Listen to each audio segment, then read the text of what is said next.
நான் என்ன சொல்ல வரேன்னா 2 விஷயம். ஸ்டேட் எவ்வளோதான் பண்ணாலும் சென்ட்ரல் கவர்மெண்ட்டோட சப்போர்ட் இல்லாமல் ஒரு எந்த ஸ்டேட்டுமே பெருசாக டெவலப்மெண்ட் பண்ண முடியாது. ஏன்னா ஃபிஸ்கலி வந்து ஸ்டேட் சென்ட்ரல் தான் வந்து ஸ்டே அவுட் சைட் இந்தியாவோட நெகோஷியேட் பண்ணுறது, கஸ்டம்ஸ் போடுறது, இன்புட் டியூட்டி கொடுக்கறது, சலுகை கொடுக்கறது, இது எல்லாமே வந்து சென்ட்ரல் கவர்மெண்ட். ஏன்னா ஃபைனான்ஷியல் யூனியன் நம்மளுது. அதனால் சென்ட்ரல் கவர்மெண்ட்டுக்கு ஈக்குவலி பெரிய ரோல் இருக்குது. இந்த சென்ட்ரல் கவர்மெண்ட் கொடுக்குற ஸ்கீம்ஸில் ஈச் ஸ்டேட்டுக்குள்ளே காம்படிஷன் இருக்கும். இப்போ மகாராஷ்டிராவுக்கும் நம்மளுக்கும் காம்படிஷன். இப்போ நியூஸ் பிரிண்டில் வந்த மாதிரி குஜராத்துக்கு எக்ஸ்ட்ரா ஸ்பெஷல் சலுகைகள்லாம் கொடுக்குறாங்க. பட் இன்றைக்கி வந்திருக்கிற பெரிய ப்ராப்ளம் என்னென்னா வந்து யுனைடெட் ஸ்டேட்ஸுக்கும் இந்தியாவுக்கும் ரிலேஷன்ஷிப் கம்ப்ளீட்டாக பிரேக் டவுன் ஆகிடுச்சு. ஏன் பிரேக் டவுன் ஆச்சு, யாருனால பிரேக் டவுன் ஆச்சு அப்படிங்கிறது நம்மளால் சொல்ல முடியாது. அதுக்கு முன்னாடி நம்ம வந்து சைனா வந்து நம்மளுக்கு அகென்ஸ்டாக வேலை செய்கிறாங்கிறது நம்மளுக்கு பல வருஷமாக தெரியும். இப்போ கல்வானில் வேலியில் நம்மளை உள்ளே வந்து பிடிச்சி ஒரு 1000 ஏக்கருக்கு மேலே பிடிச்சிட்டாங்க. அது ஹிந்து பேப்பரில் சேட்டலைட் மேப்பெல்லாம் வந்துருச்சு. ஸோ அந்த பார்டர் வந்து ஒரு ஃப்ளக்ஸில் இருக்குது. பாகிஸ்தானோட சேர்ந்து அவங்க வேலை செய்கிறாங்க.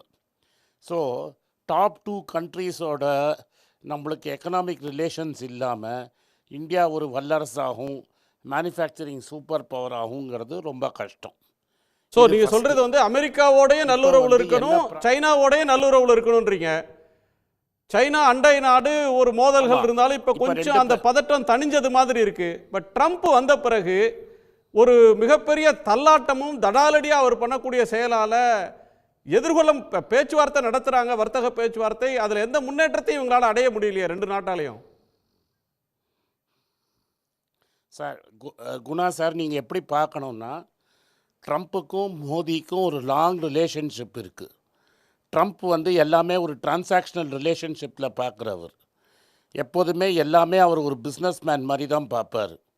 அந்த பிஸ்னஸ் டிரான்சாக்ஷனில் அவர் வந்து மோடி வந்து ஹவுடி மோடின்னு ஒரு ஈவெண்ட் நடத்தினார் டெக்ஸஸில் மோடிக்காக. மோடி வந்து குஜராத்தில் வந்து அன்றைக்கி சர்தார் பட்டேல் ஸ்டேடியம், இன்றைக்கி இந்த நரேந்தர் மோடி ஸ்டேடியத்தில் வந்து ஒரு பெரிய விழா எடுத்து அப்கி பார் ட்ரம்ப் சர்க்கார்னு கூட சொன்னார். ட்ரம்ப் வந்து மோடி என் நண்பர், மோடி ட்ரம்ப் என் நண்பர்னு சொல்லி ஒரு ஸ்பெஷல் ரிலேஷன்ஷிப் இருக்கிறதா நம்மளை நம்ப வச்சுட்டாங்க. But at the end of the day ட்ரம்ப்புங்கிறவர் ஒரு வியாபாரி, ஒரு பிஸ்னஸ்மேன். அவருக்கு என்ன அவருக்கு வேணுமோ அது கிடச்சாதான் அவர் வந்து மற்ற நாட்டோடலாம் டீலிங் பேசுவார். அவருக்கு வந்து இந்த வாட்டி பராக் ஒபாமாவுக்கு வந்த மாதிரி நோபல் பரிசு வேணும் அப்படிங்கிற ஒரு ஆசை வந்துருச்சு. நோபல் பீஸ் ப்ரைஸ் எனக்கு கிடைக்கணும் அப்படின்னு அவருக்கு ஒரு ஆசை. இதை போரை நிறுத்தி வச்சதுனால்தான் ஒபாமாவுக்கு மிடில் ஈஸ்டில் பண்ணதுனால அவருக்கு நோபல் பரிசு கொடுத்துட்ட மாதிரி இவர் வந்து யுக்ரைன் ரஷ்யா போரை நிறுத்தி நோபல் ப்ரைஸ் வாங்கணும்னு ஆசைப்பட்டு 3 நாளில் இந்த போரை நிறுத்திடுவேன்னாரு. அந்த போரை நிறுத்த முடியலை. ஸோ இந்தியாவும் பாகிஸ்தானும் அந்த சமயத்தில் ஒரு ஸ்கர்மிஷ்னு சொல்லுங்கள், போருன்னு சொல்லுங்கள், ஏதோ ஒன்று நடந்தது. அதை வந்து அவர் தான் பேசி தீர்த்ததா இப்போ பார்லிமெண்ட்டில் பேசினதுலேருந்து கிளியராக என்ன தெரியுதுன்னா, ஜேடி வான்ஸ் வந்து மோடிகிட்ட பேசி அதுக்கப்புறம் 3 ஹவர் கழித்து போரை நிறுத்திட்டாங்க. அவர் 30 வாட்டி என்ன சொல்லிட்டார், நான் தான் நிறுத்தி வச்சேன்ட்டார். அவருக்கு அந்த கிரெடிட் வேணும். பாகிஸ்தான்காரங்க நல்லா அந்த கேம் விளையாடி ட்ரம்ப் காயினில் கொஞ்சம் பணத்தை போட்டுட்டு ட்ரம்ப்பை நோபல் ப்ரைஸ் கொடுக்கறதா நோபல் கமிட்டிக்கு ரெக்கமெண்டும் பண்ணிட்டாங்க. பட் இப்போ மோடியால் வந்து சொல்ல முடியல, இது மாதிரி ட்ரம்ப்புனால தான் நான் இந்த போர் நின்று போச்சு, ட்ரம்ப்பு கேட்டுக்கிட்டபடி நான் நிறுத்திக்கிட்டேன்னு சொல்ல முடியல. இது முன்னாடி இந்தியாவில் நடந்திருக்கு. இப்போ கிளின்டனோட பீரியடில் வந்து சரி சார், அது அரசியல் நெருக்கடி. இன்னைக்கு வந்து வெளிநாடு ஒன்று சொன்னதுனால நாங்கள் நிறுத்தினோம்னு சொன்னால் இந்தியாவுக்குள்ள உள்நாட்டில் உங்கள் இறையாண்மை என்னன்ற கேள்வி வரும். அது பாலிடிக்ஸ்.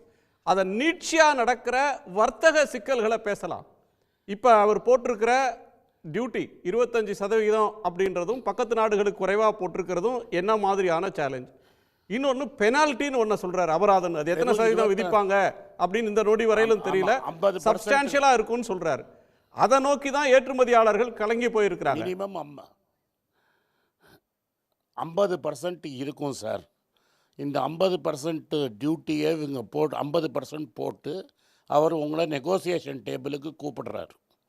நீங்கள் நெகோசியேஷன் டேபிளுக்கு போயாகணும், அவரோட பேச்சுவார்த்தை நடத்தணும். ஏன்னா உலகத்தில் ஒரு 4-5 நாட்டோட தான் நம்மளுக்கு ட்ரேட் சர்ப்ளஸ் இருக்குது. அதாவது நம்ம ஏற்றுமதி பண்ணுறது ஜாஸ்தி, இறக்குமதி பண்ணுறது கம்மி. அமெரிக்காவோட நம்மள்ட்ட நியர்லி $30 பில்லியன் சர்ப்ளஸ் இருக்குது. அதனால் அமெரிக்கா வர்த்தகம் இந்தியாவுக்கு ரொம்ப இம்பார்ட்டண்ட்டு. அந்த $30 பில்லியன் சர்ப்ளஸ் இல்லைன்னா ரூபா இன்னும் அதிபாதாளத்துக்கு போயிடும். ஆல்ரெடி நீங்கள் பார்த்த மாதிரி இன்றைக்கி $87.82 இருந்தது. இன்னும் இறங்கி 90-95க்கு போயிடும் இந்த போர் கண்டினியூ ஆச்சுன்னா. அதனால் இதை எப்படி டீல் பண்ண போகிறாங்கங்கிறது கவர்மெண்ட் சைட்லேருந்து பார்க்கணும். அப்படி பண்ணலைன்னா பாகிஸ்தான், வியட்நாம், பங்களாதேஷ், சைனா இது மாதிரி நாட்டோட நம்மளால் கம்பீட் பண்ண முடியாது. இப்போ சைனா எப்படி இதை எதிர்கொள்ட்டாங்கன்னா, ரேர் எர்த் மெட்டல்ஸ்னு ஒரு குரூப் இருக்குது. அது வெறும் சைனா மட்டும்தான் தோண்டி ரெடியாக வச்சுருக்கிறான். உலகத்தில் எங்கே எலக்ட்ரிக் வெஹிக்கிள் பண்ணணுன்னாலும் இந்த ரேர் எர்த் மெட்டல்ஸ் வேணும். இப்போ சைனா எக்ஸ்போர்ட் பண்ணுறதே கம்ப்ளீட்டாக நிறுத்திட்டான். இன்ஃபேக்ட் பஜாஜ், டிவிஎஸ்ஸு இவங்கெல்லாம் என்ன சொல்லிட்டாங்கன்னா, எங்களால் எலக்ட்ரிக் மோட்டார் சைக்கிள்ஸ் பண்ண முடியாதுன்ட்டாங்க. ஸோ சைனா ஒரு நெகோசியேஷன் பார்கெனிங் சிப்பு வச்சுருக்கான். நம்ம பண்ண 10 வருஷ பாலிசியில் நம்மகிட்ட பார்கெயின் பண்ணுறதுக்கு ஒன்றும் கிடையாது. அது நம்மகிட்ட அவர் என்ன சொல்கிறாரோ நீங்கள் அந்த பேச்சுவார்த்தையில் பேசி தான் தீர்த்துக்கணும். அவர் என்ன கேட்குறாருனா 2 விஷயம் கேட்குறாரு. உங்கள் ஊருக்கு நான் அரிசி சப்ளை பண்ணுவேன், உங்கள் ஊருக்கு நான் கோதுமை சப்ளை பண்ணுவேன், உங்கள் ஊருக்கு மற்ற அக்ரிகல்ச்சரல் ப்ராடக்ட் சப்ளை பண்ணுவேன், அதுக்கு நீங்கள் பர்மிஷன் கொடுக்கணும்னு கேட்குறாரு முதல் கோரிக்கை. 2வது கோரிக்கை பால், சீஸு, அதர் டைரி ப்ராடக்ட்ஸை இந்தியாவில் நான் இஷ்டம் போல் இறக்குவேன் அப்படிங்கிறாரு. 3வது கோரிக்கை, அமெரிக்காவில் சிக்கன் லெக்கு ஃபேமஸ் கிடையாது, சிக்கன் பிரெஸ்ட்டை தான் சாப்பிடுவாங்க. சிக்கன் லெக்கை நாமளாக அங்கே தூக்கி போடுவாங்க. அவர் என்ன சொல்கிறாரு, சிக்கன் லெக்கை நான் இந்தியாவுக்கு அனுப்புகிறேங்கிறாரு. அப்படின்னா அங்கே யூஸ்லெஸ்ஸாக இருக்கிற பொருளை சிக்கன் லெக்கை யாருமே சாப்பிட மாட்டாங்க. இங்கே அந்த காலில் சிக்கன் லெக்குங்கிறது ஒரு டெலிகசி. சிக்கன் லெக்கை இறக்கிறாருன்னா இப்போ நாமக்கல்லில் இருக்கிறவங்களில் கோழி பண்ணையாளர்களுக்கெல்லாம் ரொம்ப கஷ்டம். இந்த 3 டிமாண்டு வைக்கிறாரு. இந்த டிமாண்டுக்கு அவர் பேச்சுவார்த்தை கூப்பிடுறாரு. நம்மளால் பேச்சுவார்த்தைக்கு போக முடியாது. எனி கவர்மெண்ட் இந்தியாவில் நாங்கள் ஆட்சியில் இருந்தாலும் இது 3த்தையும் ஒத்துக்க முடியாது. ஏன்னா ஆல்ரெடி நம்மகிட்ட அரிசி ஜாஸ்தி இருக்குது, கவர்மெண்ட் நிறைய வாங்கி வச்சுருக்காங்க. கோதுமை ஜாஸ்தி இருக்குது, நம்ம வாங்கி வச்சுருக்கிறோம். இப்போ அமெரிக்காக்காரன் கோதுமை இறக்கினான்னா கோதுமை விலை மார்க்கெட்டில் பயங்கரமாக இறங்கிடும், விவசாயிகளால் சர்வைவே பண்ண முடியாது. அதே மாதிரி அரிசி விலையை மார்க்கெட்டில் அவங்க இறக்கினாங்கன்னா அரிசி விலை கபால்னு குறைஞ்சிரும். ஆல்ரெடி நீங்கள் பார்க்குறீங்க, அப்பப்போ விவசாயிகள் பாலை ரோட்டில் ஊற்றுறாங்க. நம்ம ஊர்லேயே பால் நம்மளுக்கு தேவைக்கு மேலே ஜாஸ்தியாக இருக்குது, நம்ம எக்ஸ்போர்ட் பண்ணுறோம். இப்போ தமிழ்நாட்டை சேர்ந்த ஒரு கம்பெனி மில்கி மிஸ்ட்டுங்கிற கம்பெனி பாலை தவிர மற்ற எல்லா ப்ராடக்ட்டும் பண்ணுறாங்க. அதுவும் நம்ம ஊரில் சர்ப்ளஸாக இருக்குது. உடனுக்குடன் செய்திகளை தெரிந்து கொள்ள சன் நியூஸ் பெல் ஐகானை கிளிக் பண்ணுங்கள்.